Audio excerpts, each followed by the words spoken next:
This agreement will also help America and our British allies dominate the future of artificial intelligence. You need the energy. You have to have the energy. That's one thing I learned very quickly. They need a lot of electricity. In the United States, you need double what we have right now just to maintain that fight. We're right now, and I want to say, leading China and the world by a lot in AI, a lot. Okay, let's talk about ID cards, because we've been hearing from senior members of the government in the last few days saying that they are supporting the idea of introducing them. Let's have a listen to the Prime Minister and the Home Secretary. I'm determined to stop people making that crossing across the channel and to get people out of our hotels. And therefore I am looking at ID cards or digital ID, because we do need to look at the pull factors.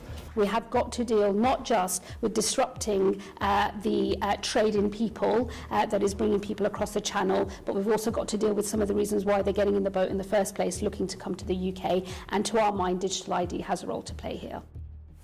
So, Lucy, are you in favour of this idea? Absolutely not. I think it's a slippery slope, obviously, and I think, you know, to coat it in the narrative that it's supposed to, you know, help with immigration and help with illegal immigration is just farcical. I think it's something that is being wrapped around as a narrative to try and get people who originally didn't like it to accept it. It's quite ironic. I remember mainly talking about this 2 or 3 years ago about, oh, well, you can see the government doing this at some point, whether it's to do with net zero, whether it's to do with immigration. And many of us were accused of being conspiracy theorists for suggesting this.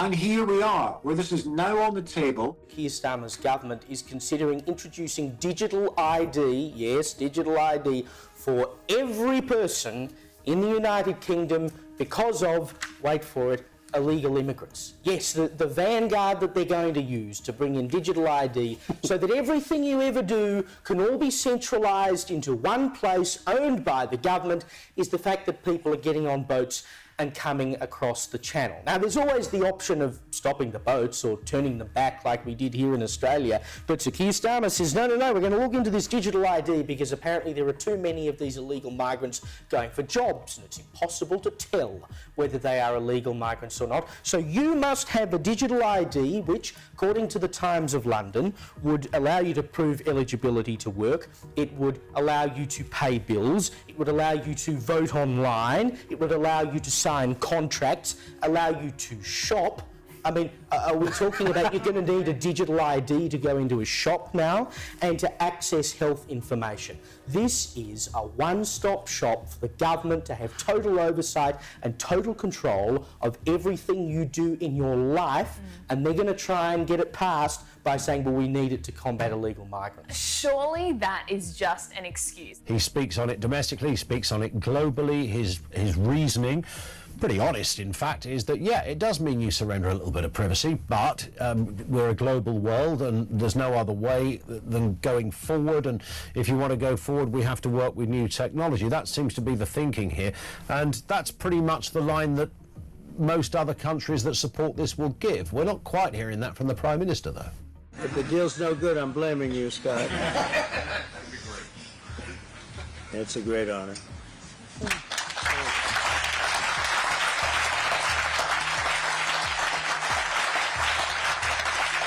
This agreement will also help America and our British allies dominate the future of artificial intelligence. You need the energy. You have to have the energy. That's one thing I learned very quickly. They need a lot of electricity. In the United States, you need double what we have right now just to maintain that fight. We're right now, and I want to say, leading China and the world by a lot in AI, a lot. But we're committed to ensuring that you have secure and reliable sources of American AI and quantum technology. We intend to always be the UK's strongest, closest, and most trusted business partner. Very important to us. The relationship is very important. Again, I want to thank the Prime Minister. He worked very hard on this and getting this deal done. This is long in the making. They've been talking about it for a long time, and we got it done. And it's a real honor to be with you, and thank you very much. Thank you. I think it's just a way for policymakers to consolidate data on the general population and consolidate and centralise data to make it easier for them to create new policy. And I think ultimately it undermines our civil rights. And I think everybody who's watching politics live right now, I think they should really consider the detrimental impacts that ID cards could have on their freedom. Then that is a potentially big and useful thing, ostensibly to tackle crime, but it begs the question about our civil liberties, and I think that is a very, very big question. Yeah, and it's also a valid question as well. And you know, we know in terms of, you know, it's okay. All right, we might have a bit of an iffy government at the moment, but I don't think they're, you know, intent on. Well, I was about to say putting us in prison for hurty words. Maybe they are intent on that, but I don't think, you know, I don't think their intention is a nefarious one. I think it's a rather simplistic sort of maybe slightly left-wing one, although I'm pretty sure the Tories would be having the same debate on this at the moment. But of course, when you're legislating, you're thinking about policies that come in this respect, Charles. It's what a future government might do with it, and that, I suppose, is a reasonable, a reasonable tentacle for debate. Yes, clearly. I mean, we don't want to be in a situation. I mean, if you look at the way in which the Chinese operate with surveillance of virtually the entire population in one way or another, virtually to the point, as you joked earlier, about walking out of a room and having a chip in your hand, is it's not far from that in China, I think. And so therefore, you know, it is a slippery slope, and you can only make a decision like this with a big consensus, and it wasn't in the manifesto. So you know, is it a knee-jerk reaction to a fact that they've lost the initiative on migration? Yeah, I'm pretty sure it's exactly that. Charles, great to have you on with us, sir. Thank you. Charles Hymas is the Home Affairs editor over there at the Telegraph. Thank you to him. James Melville, social and political commentator, friend of the show as well. James, good afternoon to you. Look, I know, like me, we're big fans of Keir Starmer. You know, he's a top bloke. He's got it all. He's got it all. Is he there? Has he got it all sorted out? He knows what he's doing. I don't think he's with us. Is he with us? Oh, okay. James, are you with us? Hi.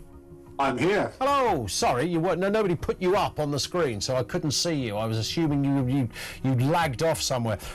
Big supporter of Starmer, of course. I know you are, and you love all of his work and his greatest hits. And this is just another one. I'm sure you're going to tell me it's splendid stuff. Bring it on.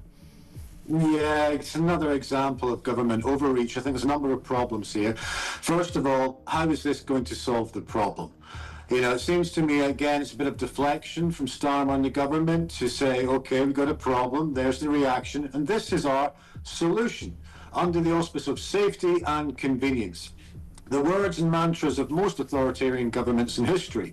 You know, we've seen this playbook before. I mean, we've talked about this even in COVID. There has actually been a form of digital ID, universal digital ID, before, when we moved towards vaccine passports. So we have gone through this drill before, but there's other aspects that are a problem with this. And I think a conversation that needs to be had when we're talking about digital ID is about what exactly is the social contract between government and also the public. They're supposed to be working for us. You know, we pay their wages.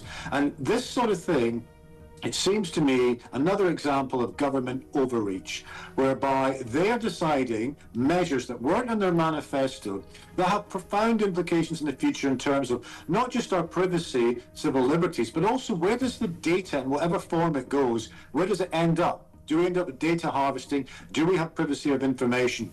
And ultimately, what is the objective in terms of the thing that they're saying they're going to try and fix? Illegal migration. And it does pose questions about how far you take this, bearing in mind we have gone through this before with vaccine passports. There seems to be a constant push to try and get this through the door, and I'm just wondering why there is this constant push, because we've seen that this sort of collection of data and the centralisation of data, I think, is a defence folly. I think having all of our eggs in one basket, having all of our, medical data, all of our financial data, this opens up a world of discrimination for the ordinary person. And the mandatory section, I think this is something that won't be mandatory. It will be increasingly enforced, like COVID passports that was tried to get through the last government, and I think that's what will happen here. I'm worried about it. And ultimately, what will the government do with this?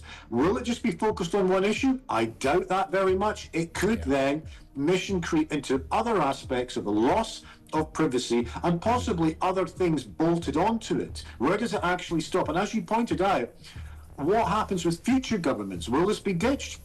Will other things be carrying on in terms of digital ID? And it is a bit of a concern, I think, that 80% of people would welcome a form of universal digital ID. I think the first debate I did about this was, I'm tempted to say maybe 20 odd years ago, maybe 25 years ago, the first time it was in that ballpark, because this discussion has been around forever, that you would have a sort of global database. The evil one releases really his final diabolical creation upon the earth, which we would refer to as a one world government that also would include under the umbrella a one world economy, a one world religion.